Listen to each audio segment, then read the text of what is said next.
ශ්‍රද්ධාවන්ත වාසනාවන්ත පින්වත්නි, තුන්තුල ශ්‍රී බෝධිමළු මහා විහාරස්ථානයේ මේ වෙන විට විශේෂයෙන්ම සක්කබැම් බැඳීමේ කටයුතු දැන් සිද්ධ වීම පවත්වනු ලබන්නේ.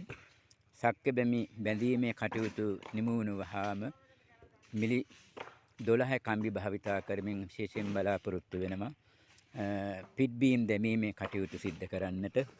අද අපේ සතර පේරුවේ දායක පින්වතුන් මේෂන් බාසුන් නැහිලා විහාරස්ථානට පැමිණලා මේ වෙන විට සක්කබැමි බැඳීමේ කටයුතු සිද්ධ කිරීමෙන් පවතින ආකාරයයි මේ ඔබට දිස්වන්නේ.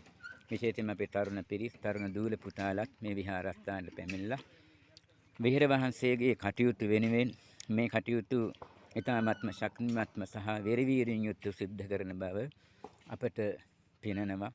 ඉතින් ඒ අතු ශ්‍රද්ධාවන්ත සිතින්, ඒ වගේම පුණ්‍යකාමී හැඟීමෙන්, ඒ වගේම විශේෂයෙන් විහාරස්ථානයේ අභිවෘද්ධි ප්‍රාර්ථනාවෙන් යුක්තවයි මේ වෙන විට මේ කටයුතු කරමින් සිද්ධ වන ලබන්නේ. අපේ අම්මලා තාත්තලා ඒ වගේම දූල පුතාලත් අපට දිස් වෙනවා කළුගල් රැගෙන යමින් මේ පිම්බිම ගොඩනැගීම සඳහා මේ වෙන විට වෙහෙස මහන්සි වෙන ආකාරය ඔබට මේ වෙන දිස්වමාන වෙන ලබනවා. විශේෂයෙන්ම අපි ලංකාවාසී ලෝකවාසී පින්වතුන් හැමෝටම ආරාධනා කරනවා මේ පින්කම වෙනුවෙන් ගඩොල් කැටයකින්, කළු ගලකින්, සිමෙන්ති කොට්ටකින් සහ ශ්‍රම දායකත්වයෙන් මේ සඳහා අපට